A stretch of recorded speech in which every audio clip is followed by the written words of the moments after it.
কোন উসিলায় তোমারে আমি আল্লাহ জান্নাত দিব জানো নি? বাইজিদ বোস্তামি কয় না আল্লাহ আমি তো জানি না।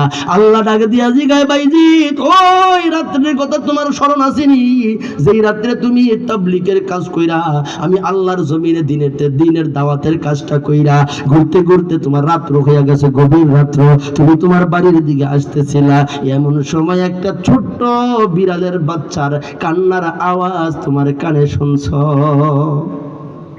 রাস্তার পাশে একটা ছোট্ট বিড়ালের বাচ্চা রাস্তার পাশে মিউ মিউ করে মা মা কইয়া কান্দে।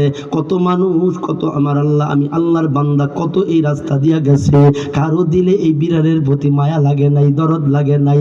তার এই আওয়াজ, কান্নার আওয়াজ অনেক মানুষের কানে পড়ছে কিন্তু অন্তরে মায়া লাগে নাই।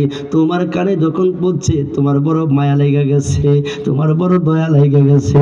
তুমি মায়া কইরা দয়া কইরা তোমার বরকতের হাতরা দিয়া ওই বিড়াল ছানাটাকে ধইরা বাড়িতে আনছো, নিজের হাতে আগুন জ্বালাইয়া শীতের রাত্র তারে তাপ দিয়ে একটু শক্ত করছো, তার প্রতি তুমি বড় ইহসান করছো, বড় মায়া করছো, বড় দয়া করছো।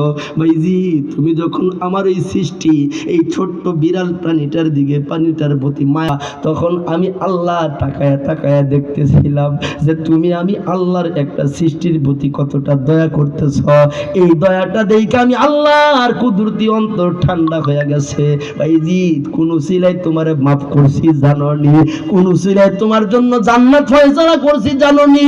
ওই যে ছোট্ট বিড়ালের বাচ্চাটাকে তুমি ইহসান করছো, তুমি দয়া করছো, তার প্রতি ইহসান করছো, ভালোবাসো।